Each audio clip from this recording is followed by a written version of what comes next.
everybody. You're listening to the Music Business Buddy with me, Johnny Amos, podcasting out of Birmingham in England. A very warm welcome to you. I am the author of the book, The Music Business for Music Creators, available in hardback, paperback and ebook format. I'm a music creator with a variety of credits as a writer-producer. I'm a consultant, an artist manager and a senior lecturer in both music business and music creation. Wherever you are and whatever you do, please consider yourself welcome to this podcast and to a part of this community. I'm here to try and educate and inspire music creators from all over the world in their quest to achieving their goals by gaining a greater understanding of the business of music. Okay, so in this week's episode, I interview Waylon Barnes, who is an American entrepreneur, businessman and musician based in Los Angeles, California. Waylon is the founder and CEO of C2 Management, as well as the co-founder and president of Marketing Wonder.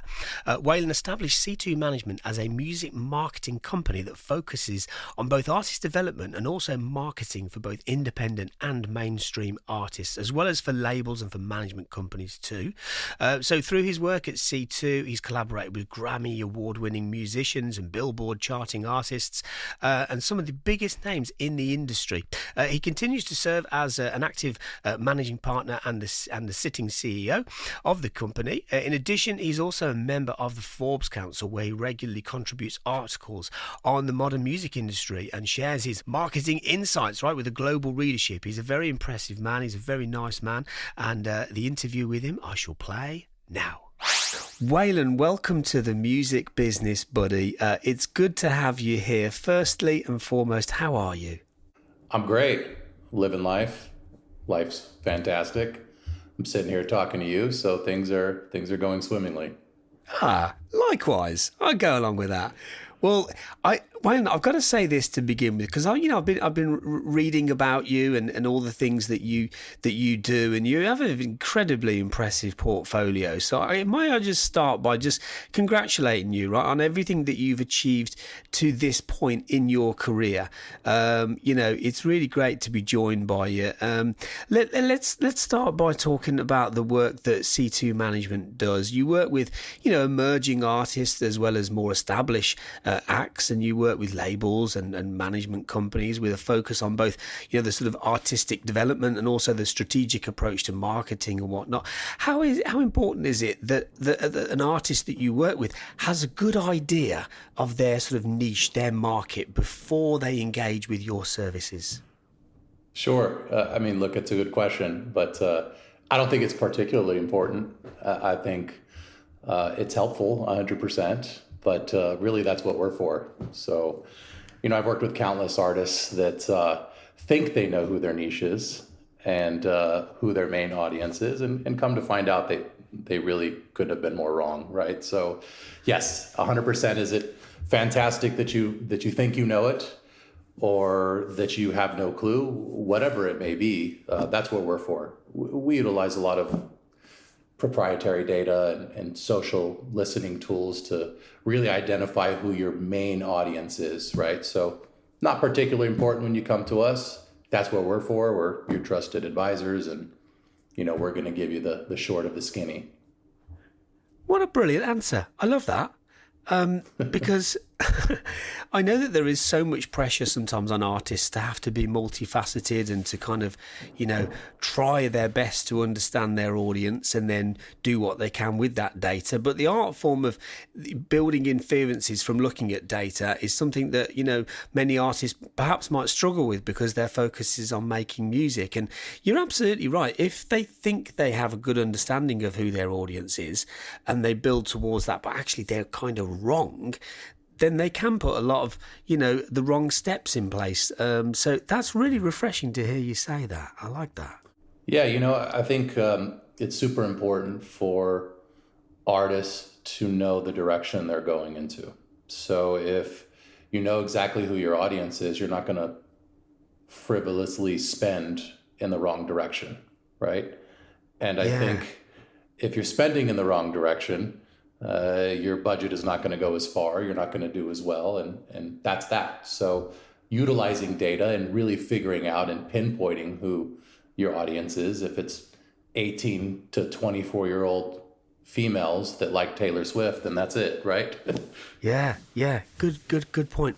Do you know, so many people get that wrong. I had a past guest on the podcast. I'm sure he won't mind me mentioning this because it's public information. But he was consulting for Sony on Rag and Bone Man's second campaign, and he was talking about how before streaming data, the profile marketing was basically second guessing. You know, we think that young girls between 16 and 24 are going to like this, and actually by the time streaming data came out and they analysed stuff, it was like, oh right, no, it's men over the age of 35 actually. You know, Yeah. It's like couldn't have been more wrong with this,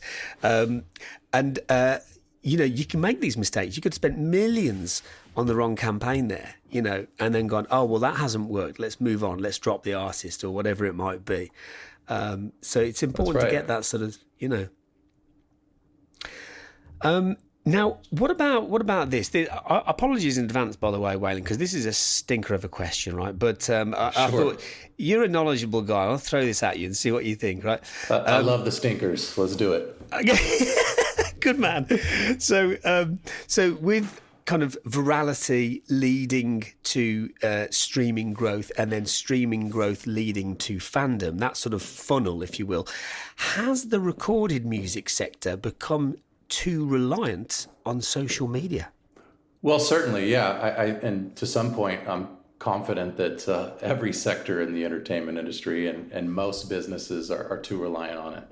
You know, you can even move to another vertical like movies and television and talk about a guy like Leonardo DiCaprio, who's one of the biggest movie stars on the planet. And now he's trying to make viral content on TikTok and reels on Instagram in order to promote his latest movie, right? And when you have a guy that is one of the biggest movie stars on the planet that needs to assimilate in this way, it's very telling that this is the most effective marketing tool out there, right? It's very telling that everybody is reliant on it. And so, yes, the music industry, like everybody else, is very reliant on the social media platforms, and for good reason. It's the most effective tool. It's the center of focus. It's the center of attention for even the biggest stars on the planet. Music, movies, whatever it is. It's always healthy, isn't it, to look at different aspects of the creative industries and to see, you know, what we can learn from them when we think about the music side of things, you know, because that's a very good example there. Well, in fact, let's think about this outside of the music, right? Because I hear a lot of people that talk to me about the subject, not just on this podcast actually, but offline, let's say, in the industry, that talk about the importance of artists that kind of create strategies outside of their music so that their music can find relevance in order to create more sort of ancillary income streams, you know. Sure. Is that something that you've noticed, and do you have any thoughts on it? Yeah, I mean, look, it's probably the most important thing that an artist can do. Contrary to popular belief, music doesn't make that much money anymore. Most of the money is going to come from indirect income. So that's sync deals, brand deals, merch, performances, appearance fees.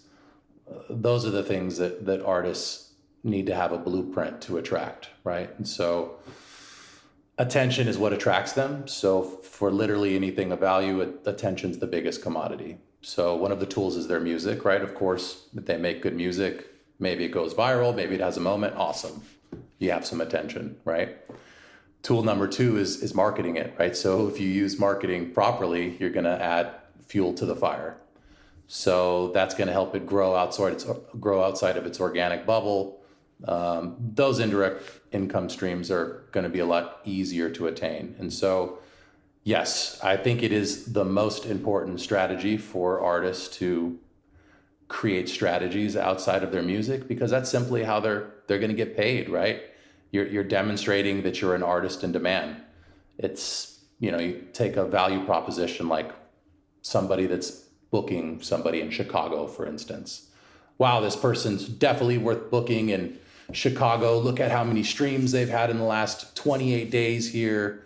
They can definitely put butts in seats and sell tickets, right? And so that's super important to put that out there, right? And to make sure that they have strategies outside of their music, but also recognizing that their music is the attention that's going to attract those streams. Or, wow, look at how many people have used this artist's audio on TikTok. Of course it makes sense to sync them in this new hot movie. Look how many people are already loving the song on TikTok. So having a strategy and a blueprint to how to attract these things is super important. Yes, make great music, make sure that it attracts the attention, but also use marketing properly as a tool. And those indirect income streams will head your way, and you'll be able to make it in the music industry, at least in a living wage side of things, or in a way that could be bigger outside of the music.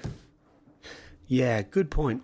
Good point. I think one of the turning points there for many music creators is just being aware of that. You know, that's something that they perhaps need to think about, and the education lift towards that can only be a good thing. I mean, you're particularly good at that, because I've read some of the articles that, because you're on the Forbes Council, right? And so you've written. That's right. Some of I've read some of the articles that you've written through Forbes, and you focus on that, right? Kind of trying to sort of educate people on best practice, things that they can do. I really appreciate that you do that, by the way, because there's some absolute gems in some of the stuff that you've put out in those articles.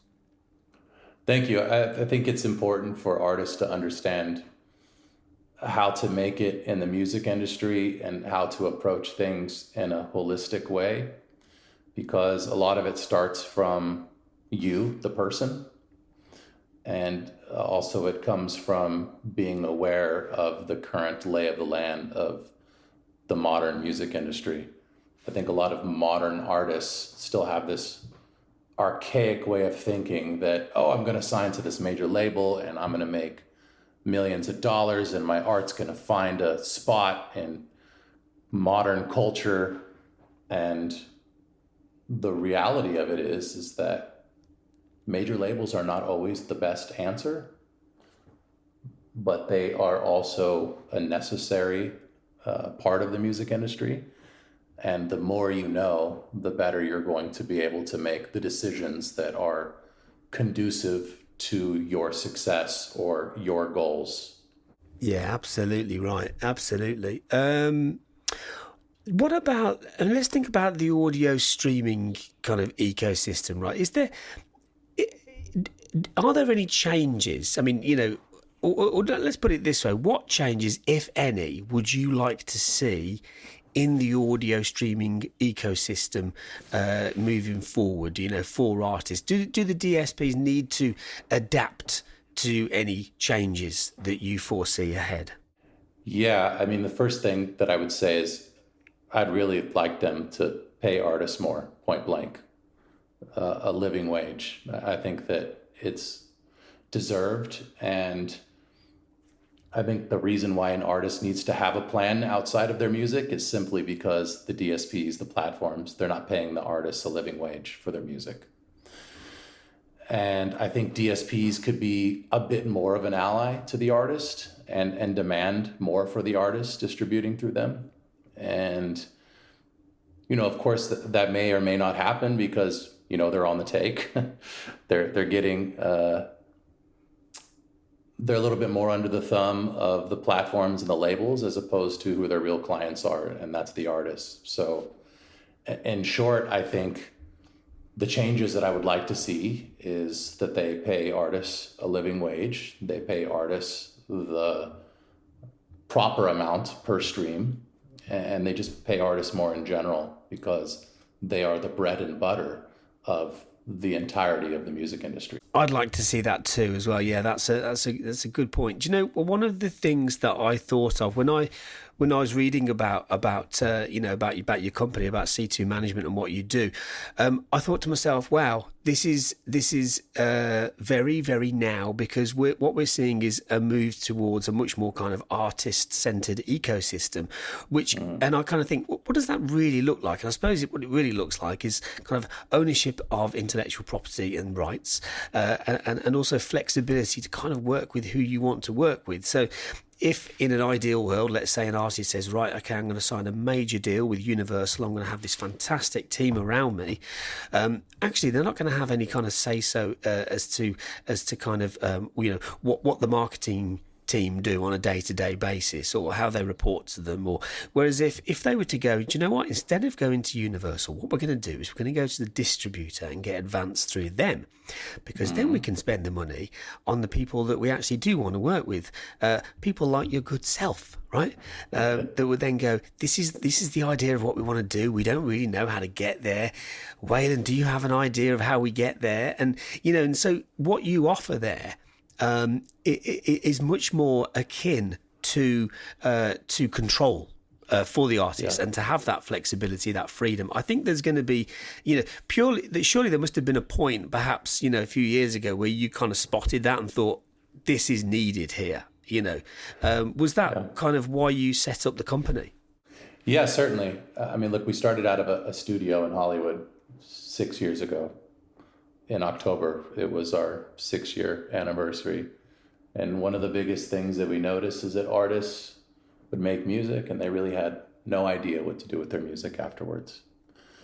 And my thought process behind that is, and I know it's probably an antiquated parallel here, but if nobody knows about your music, they might as well play Frisbee in the park with your CD, right? And I know we don't use CDs anymore, but the sentiment's the same, right?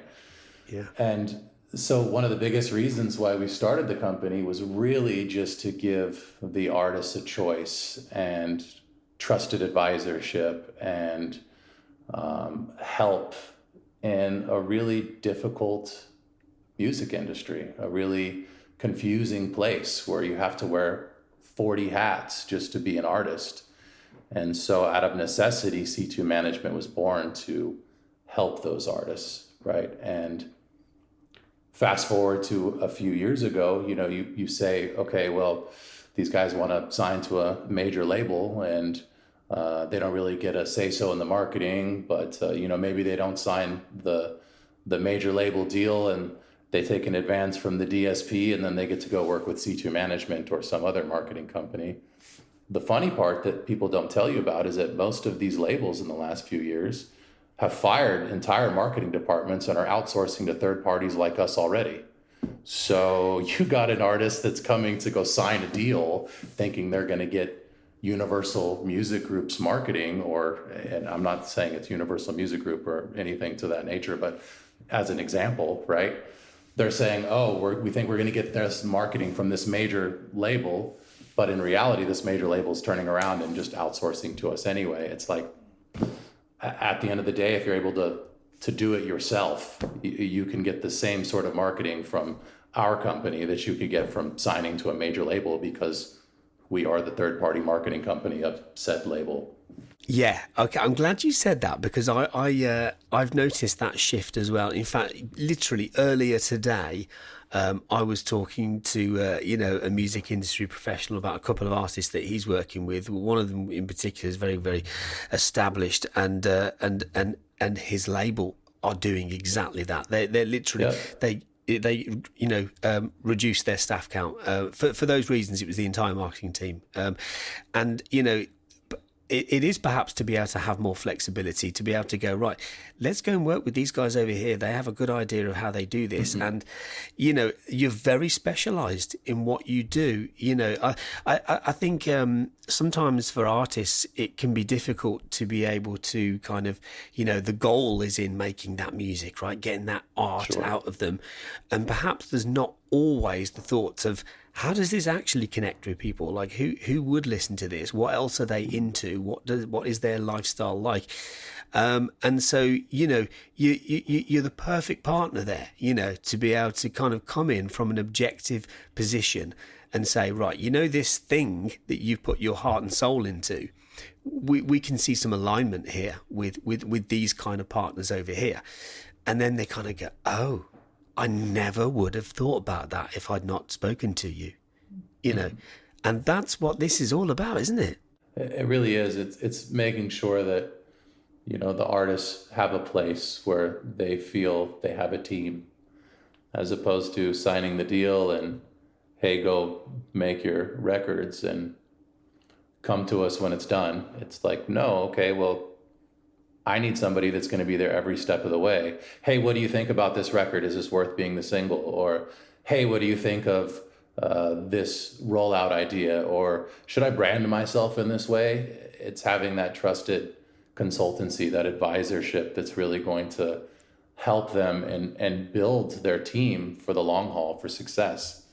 One of our biggest beliefs is that we feel the artist needs a place to feel seen, to feel heard, to feel guided, because they're going to make the best music from that scenario, from that situation. And also, we don't want to just be hired guns. We want to work with artists for the long haul. It's a more symbiotic relationship. The more successful the artist is, the more they're going to say, wow, we rode in on this horse that's C2 management. And yeah, of course, you know, I just got this big advance, but like, I'm going to spend it with C2 management because they've already gotten me to this place for me to attract this deal, right? And so we want to see success for all of the artists we work with. And that's why we're big on development, because that's going to be a trusted client for the rest of their life cycle for them being an artist. And they make money, we make money, vice versa, right? Yeah, exactly. Yeah, good point. Because, I mean, okay, so this is an industry that's seen an awful lot of change over the last couple of decades especially, but perhaps one thing that hasn't changed in any way is the idea that it is a people-based business. You know, it thrives when people work with other people and they understand other people. And as an artist grows, you yourself will grow. You know, you're more knowledgeable now than you were 10 years ago. And 10 years from now, you'll be even more knowledgeable than you are now. And people benefit from that as they grow and as you grow. So it's a wonderful way of looking at it like that, in a sort of holistic, long form kind of fashion, because that's something that perhaps is not always that people aren't always aware of, right? It's just that long term thinking, you know. Well, and to a certain extent, if you're thinking long term, you're going to give solutions that are going to be sustainable long term and help the artists be confident and successful long term. And that's what's really important, because this music industry is a place where there's a certain elasticity to most people's careers, unless they become, you know, a Madonna or a Michael Jackson, or, you know, enter blue chip artist here, right? There's an elasticity. You know, they're going to have, maybe their relevance fades. You know, that happens for most people in the hip hop industry. They get older and they have nothing that, I mean, you take Andre 3000, huge fan, but he gave an interview that said something like, yeah, I don't really want to rap anymore because I don't really have anything to rap about. What am I going to rap about? My colonoscopy, right? And so, you know, you can lose your relevance there depending on whatever genre you're in or your age, right? So there's that elasticity. Or, you know, maybe you lose your voice and you can't sing anymore. Or maybe you just don't have the funds to record anymore and you got dropped from your label. There's always an elasticity to it, right? And we're human beings, so we obviously age, and there's that natural elasticity as well. Not everybody could be Ozzy Osbourne till the last few days he dies and give a hell of a show, right?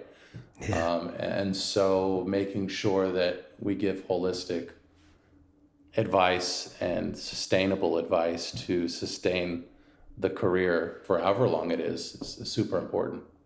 Yeah, good point. Good point. Waylon, final question for you is, And again, it's a bit of a difficult one, but I wanted to run it past you to see what you think. But what advice would you give to emerging artists that are just starting out right now, before they've released any music? What advice would you give to them at this stage? This is a super amazing question, actually. And, a lot of green behind the ears artists are probably thinking this, right? Yeah. I would say I have three pieces of advice, and I'll talk a little bit about each one, right? Thank you. I think the first one is don't overthink it. There's a book that I read recently called Eat That Frog by Brian Tracy. Do you know it? No, I don't know it.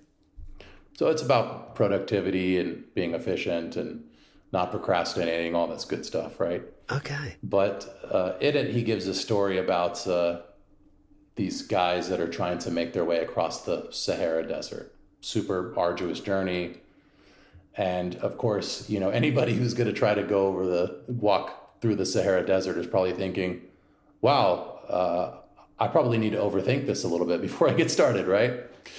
And so, they get started on the journey, and they quickly find out that, after there was French control of Algeria, that the French government or the French forces or whatever it was put these 55-gallon barrel drums in the middle of the desert every 5 kilometers. So you get to one oil drum and you could see the one behind it and then the one in front of you, right? And so if you take each oil drum one at a time, you can make your way across the Sahara Desert, right?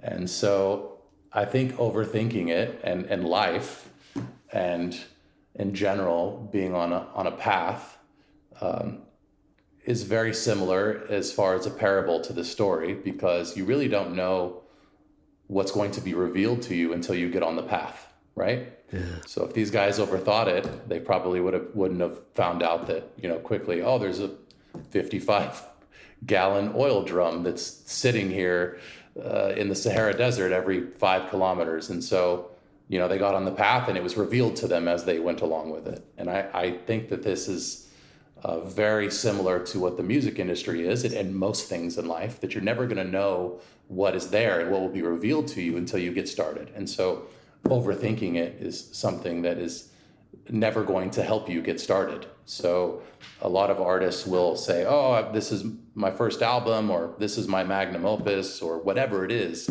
And they're too afraid to get started because they're thinking about things that don't even exist yet or that haven't even been revealed to them, right? And so... Oh, wow. Yeah. Oh, that's a wonderful piece of advice. I love that. Yeah.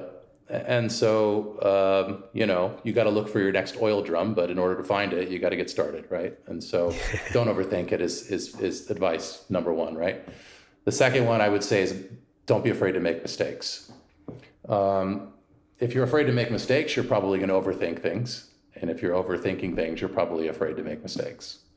And so being open to not making mistakes is going to lead you to a lot of successes in life. Most of the entrepreneurs in the world say fail 1,000,000 times or whatever it is in order to find your path. And so that's super important.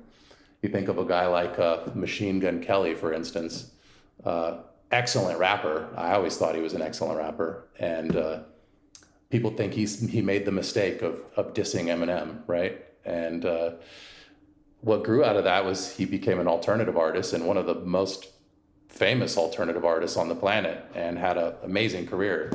And if people were like, oh man, don't diss Eminem, that's going to be a mistake, maybe he wouldn't have ever realized this path for himself, right? And so that's another story, right? Or even, you have an artist that gets into the studio and they're like afraid to make mistakes, so they're super robotic in action and they're not loose, and their recording doesn't sound great. If you're afraid to make mistakes the whole time, you're not ever going to see these successes that can sprout from it, right? And so that's two. Mm. The third and the most important one to me is just take yourself seriously. If you're not going to take yourself seriously, no one else is, point blank. And that's really all there is to it. Yeah, because you can that third point there is an interesting one, because I think sometimes artists might struggle to segregate themselves as people away from being artists, and you've got to take your the business side of you very seriously, but that doesn't necessarily mean the same thing as taking yourself too overly seriously as a person, perhaps.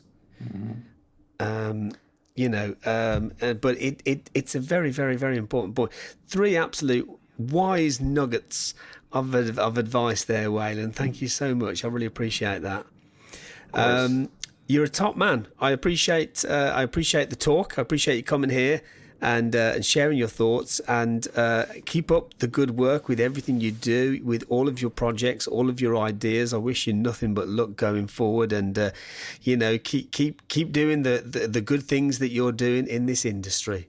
Thank you. I really appreciate it, and I feel the same. I think you're doing great things. I think you're providing a fantastic place for artists and people in the music industry to have discourse and talk about things that matter, and I really